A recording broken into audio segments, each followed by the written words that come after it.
तो अमेरिका कह रहा था वीकेंड तक युद्ध खत्म हो जाएगा, डील पर हस्ताक्षर हो जाएंगे और देखिए सब तरफ शांति हो जाएगी। कल मैंने इसी को बताया था और इस मुद्दे को उठाया था। क्या वाकई ये सब कुछ इतना आसान है? नमस्कार, मैं हूं नीलू। आज मैं आपको दो तीन बड़ी खबरें दूंगी। आज 13 जून है और 13 जून को दो तीन बड़ी खबरें आई हैं इस डील से जुड़ी हुई। अमेरिका से कुछ खबरें निकलकर सामने आ रही है कि आखिर अमेरिका जो है वो परसों तक जो कह रहे थे ट्रंप की देखिए बड़ा हमला होगा, उससे पीछे क्यों हो गया, और साथ ही साथ यूएई और ईरान के बीच में भी कुछ बात निकलकर सामने आई है, उसकी भी जानकारी मैं आपको दूंगी। तो देखिए शुरुआत करते हैं कि अमेरिका के साथ डील के मुद्दे पर ईरान के अंदर दो फाड़ की स्थिति इस वक्त बनती जा रही है। ऐसा कहा जा रहा है कि जो बाहर से दिखाई देने लगा है। डील को लेकर ईरान के विदेश मंत्री अब्बास अरागची देश के शासन में शामिल लोगों के निशाने पर आ गए हैं। अरागची ने शुक्रवार को सरकारी टीवी पर बताया कि आने वाले दिनों में अमेरिका के साथ समझौते पर हस्ताक्षर किए जा सकते हैं। दूसरी तरफ मुज्तबा खामनेई और देश के कुछ जो कहते हैं कि आईआरजीसी और मुज्तबा के बहुत करीबी हैं, उन्होंने आरागची की इस तरह से घोषणा करने की आलोचना की है। आरागची ने शुक्रवार को कहा कि बातचीत का आखिरी चरण पूरा होने के बाद अब इस समझौते पर हस्ताक्षर किए जा सकते हैं, जो ट्रंप कल कह रहे थे। अब सरकारी टीवी पर उन्होंने कहा कि शायद आने वाले दिनों में हमारे और अमेरिका के बीच समझौता ज्ञापन पर हस्ताक्षर हो जाए। उन्होंने ये भी बताया कि ये हस्ताक्षर डिजिटल और दूर से किए जाएंगे, यानी कोई भी आमने सामने एक मंच पर नहीं बैठेगा, आमने सामने बातें नहीं होंगी, बस एक कहते हैं ना कि डिजिटल हस्ताक्षर हो जाएंगे और सब कुछ हो जाएगा। देखिए ये भी खबर आ रही है, एक MOU है अमेरिका ने जो किया है, और ये कोई लॉन्ग टर्म के लिए नहीं है। एक तरह से कह लीजिए कि फौरी तौर पर हस्ताक्षर हो रहे हैं या बातचीत हो रही है। अब अगर इसको लेकर आरागची इस तरह का बयान दे रहे हैं तो फिर इसीलिए कहा जा रहा है कि दो फाड़ में इस वक्त ईरान में जो नेता है वो बटे दिखाई दे रहे हैं। समारोह किसी बड़े नेता के सामने और किसी की मौजूदगी में नहीं होगा, ये भी अब्बास आरागची ने बताया। और आरागची ने यह भी कहा कि समझौता ज्ञापन पर भी हस्ताक्षर नहीं हुए, यानी वो इस बात को कह रहे हैं कि जो ट्रंप कह रहे थे ना कि हाँ ठीक है मान लिया गया, सब कुछ हो गया। उन्होंने कहा कि डील पे अभी हस्ताक्षर नहीं हुए, इसमें बदलाव हो सकता है, यानी इसकी गुंजाइश है। अगर बातचीत नहीं हुई तो फिर ये हस्ताक्षर भी नहीं होंगे, ये बात भी उन्होंने कही। उन्होंने समझौते को अंतिम समाधान नहीं बल्कि एक अंतरिम राजनीतिक और सुरक्षा व्यवस्था के रूप में पेश किया गया, जिसे परमाणु मुद्दे पर बातचीत से पहले लागू करना होगा। उन्होंने कहा कि परमाणु बातचीत के जो चरण है वो मैं पहले भी बातचीत हो चुकी है हम लोगों की, और आप भी जानते होंगे कि परमाणु पर बार बार कह रहा है ईरान, वो बातचीत बाद में होगी।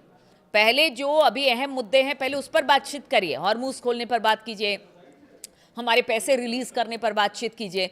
परमाणु कार्यक्रम, परमाणु मुद्दे से जुड़े बातों को हम बातचीत रखेंगे, यही अब्बास आरागची ने भी कहा है। तो देखिए वो खुद कह रहे हैं कि एक अंतरिम डील है, कोई लॉन्ग टर्म को लेकर ये डील नहीं बनाई गई है। फिर ऐसे में अगर वो आते हैं और सारे बातें लिखते हैं और उसमें कुछ ऐसी बातें होती हैं जो कि कह लीजिए कि ईरान के जो कट्टरपंथी हैं या जो आईआरजीसी या फिर मुज्तबा खामनेई के बहुत करीबी हैं, जो ईरान को दूसरे तरीके से देखते हैं कि नहीं वो एक रिपब्लिक ऑफ ईरान है, उसकी एक संप्रभुता है, वो अपनी प्रभुता को ताक पे नहीं रखेगा।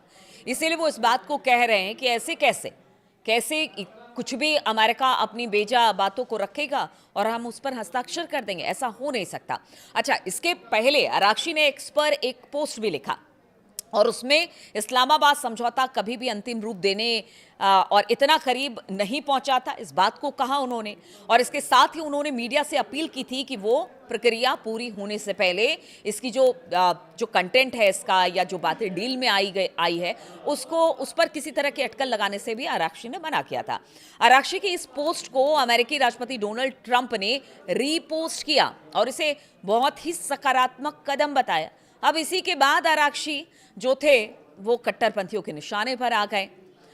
देखिए ईरान के जो इस्लामिक रिवोल्यूशनरी गार्ड कॉर्प्स हैं यानी कि आईआरजीसी से जुड़े फार्स न्यूज एजेंसी ने आरागची की आलोचना की है। फार्स ने अपनी रिपोर्ट में कहा कि आरागची की पोस्ट ट्रंप के उस दावे को सीधे तौर पर खंडन करने में नाकाम रही है। कि समझौते के बारे में लीक हुई ईरानी खबरें गलत थी। देखिए यहां पर ही पेच फंस रहा है, यानी ईरान में जो खबरें चली उसको आराक्शी की इस पोस्ट और आराक्शी की इस बात ने गलत ठहराया और इसी बात का गुस्सा है वहां के लोगों में। एजेंसी ने कहा, फार्स न्यूज की बात कर रहे हैं जो रिपोर्ट उन्होंने दी है, एजेंसी ने कहा कि मीडिया से संयम बरतने की आराक्शी का मतलब ये निकाला जा सकता है कि ईरान से प्रकाशित कुछ खबरें गलत हैं, या यानी कि वो ईरान की बातों को ही कॉन्ट्रोडिक्ट कर रहे हैं, या उन्हीं की बातों को लेकर वो मतलब उनकी बातों का गलत मतलब निकाला जा सकता है। और इसी बात की आशंका है और इसी से गुस्सा है वहां के लोग। इसके पहले राष्ट्रपति ट्रंप ने डील की संभावित शर्तों के बारे में ईरानी मीडिया की खबरों को खारिज कर दिया था। ट्रंप ने कहा था कि ईरान में प्रकाशित लीक हुई जानकारियों का सच्चाई से कोई संबंध नहीं था। बाद में उन्हें एक्सियोस को बताया कि ईरान ने गलत जानकारी देने के लिए निजी तौर पर माफी मांगी थी। इसी बात का गुस्सा है कि आरक्षी जो कह रहे हैं, क्या वो ट्रंप के इस बात पर मुहर लगा रहे हैं?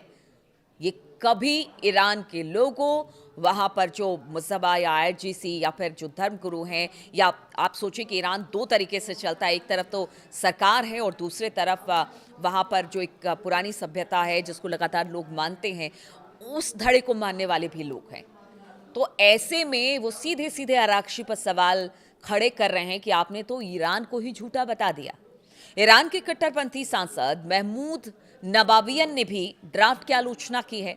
नबावियन ने कहा कि समझौते का टेक्स्ट देखने के बाद मुझे कहना होगा कि पिछले 2 संस्करणों की तुलना में अधिक नुकसानदेह है और ईरान ने इसमें ज्यादा पीछे कदम हटाए हैं।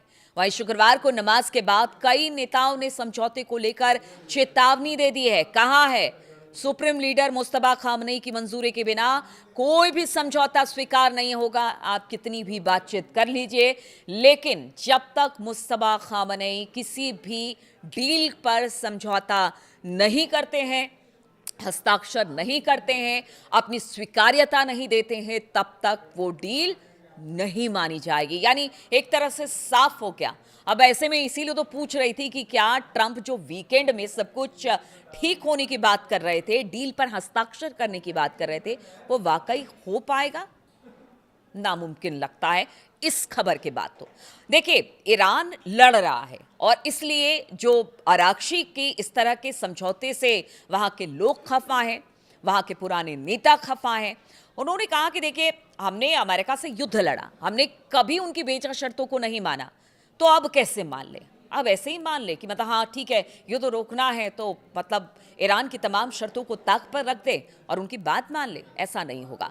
बात ईरान और जनता के हित में होगी, हमें स्वीकार है, वरना नहीं। और इसी बीच एक और बड़ी खबर सामने आ रही है। अमेरिका ईरान के बीच विवाद और समझौते में देरी की एक वजह तेहरान का संवर्धित यूरेनियम, यानी कि यूरेनियम इनरिचमेंट रहा है। अमेरिका की कोशिश है कि किसी तरह से भी इस संवर्धित यूरेनियम को ईरान से निकाल लिया जाए। अमेरिकी सेना ने ईरान में घुसकर जो यूरेनियम इनरिचमेंट था उसको कब्जे में लेने के लिए एक विशेष ऑपरेशन की योजना भी बनाई थी, लेकिन देखिए उन्होंने गिव अप कर दिया। और क्यों किया? ईरान की वजह से। ईरान में जो घुसेगा, बार बार वहां के नेता ये कहते रहे, फिर वो जिंदा वापस नहीं आएगा। और इसके पीछे बहुत सारी वजह है और इसे बहुत सीक्रेटली प्लान किया गया था कि वहां घुसेंगे अमेरिकी सेना, वहां से जो इनरिच्ड यूरेनियम है निकालेंगे और चले जाएंगे। लेकिन ये सब इतना आसान है क्या? लेकिन बाद में आगाह किया गया ट्रंप को, देखिए यहां बहुत खतरा है और इसकी इजाजत मत दीजिए। और बाद में ट्रंप ने भी इसकी इजाजत नहीं दी, इनकार कर दिया। CNN ने एक रिपोर्ट दी है और उनके अनुसार बताया जा रहा है कि मई के आखिर में अमेरिका के टॉप जनरल ने फ्लोरिडा में यूएस सेंट्रल कमांड हेडक्वार्टर का गुपचुप दौरा किया। उन्हें ईरान में जमीनी सैनिक भेजकर वहां से हाईली एनरिच्ड यूरेनियम, यानी जिसे हथियार बनाया जा सकता है, उसको जब्त करने की अमेरिका की सेना की योजनाओं के बारे में पूरी जानकारी दी गई। यूएस सेंट्रल कमांड हेडक्वार्टर की यह ब्रीफिंग इतनी जरूरी थी कि जॉइंट चीफ ऑफ स्टाफ के चेयरमैन जनरल डैन केन को 19 मई को ब्रुसेल्स में नाटो के सीनियर अधिकारियों की मीटिंग छोड़कर वापस आना पड़ा। ये देखिए, ये CNN की रिपोर्ट आई है, उसकी बात बता रही हूं। हालांकि इस तरह की खबरें पहले भी थी, लेकिन अब रिपोर्ट के अनुसार ये बात अब निकलकर सामने आई है और ब्रीफिंग से पता चलता है कि अमेरिका ईरान में जमीनी ऑपरेशन करने के काफी करीब पहुंच चुका था। जनरल केन ने राष्ट्रपति डोनाल्ड ट्रंप को इस ऑपरेशन के विकल्पों के बारे में जानकारी दी। हालांकि ट्रंप ने इस पर रोक लगा दी क्योंकि उन्हें बताया गया कि ईरान की तरफ से कड़ी जवाबी कार्रवाई हो सकती है, इससे युद्ध लंबा खिंच सकता है और ग्लोबल इकोनॉमी उथल पुथल में फंस सकती है। ट्रंप ने बड़ी तादाद में अमेरिकी सैनिकों के हताहत होने की संभावना पर भी चिंता जताई थी। आप सोचिए कि आपने देखा होगा बीच में कि उसके जितने जो कैरियर एयरक्राफ्ट थे वो थे, उसके बाद बड़े बड़े जहाज थे, वो सब आगे बढ़ रहे थे। शायद उसी की तैयारी थी, लेकिन ऐन वक्त पर कदम पीछे अमेरिका ने खींच लिया कि यहां जाना मतलब अपने आप को फंसाने के बराबर है। और एक और बड़ी आपको खबर देते हैं, एक बड़े अपडेट आपको बताते चलते हैं। जी हां, रॉयटर्स समाचार एजेंसी के मुताबिक ये दावा किया गया है कि संयुक्त अरब अमीरात यानी यूएई ईरान के लिए 10 अरब डॉलर से ज्यादा जारी करने पर सहमत बन हो गई है उनकी। ये खबर ऐसे समय में सामने आई है जब तेहरान और वॉशिंगटन के बीच समझौते पर बातचीत अंतिम चरण में है। बातचीत में अमेरिकी प्रतिबंधों के कारण विदेशी बैंकों में अटके जो ईरान के अरबों डॉलर जारी करना शामिल बताया जा रहा है। यानी जो मांग ईरान कर रहा था कि हमारे इतने पैसे अलग अलग बैंकों में, उसको रिलीज किया जाए, ये भी एक डील का एक बिंदु है। और अब बताया जा रहा है कि रॉयटर्स के अनुसार यूएई कुल 10 अरब डॉलर ईरान को जारी करने पर सहमत हुआ है, जिसमें से 3 अरब डॉलर से ज्यादा पहले ही ईरान को दिए जा चुके हैं। अगर सूत्रों के अनुसार बात की जाए तो ईरान को दी जाने वाली कुल रकम 20 अरब डॉलर बताई गई। यह कदम यूएई पर ईरान के हमलों को रोकने के बदले में उठाया गया, क्योंकि देखिए सबसे ज्यादा अगर किसी पर हमले बीते युद्ध में हुआ तो वो इजराइल से भी ज्यादा यूएई में हुआ है।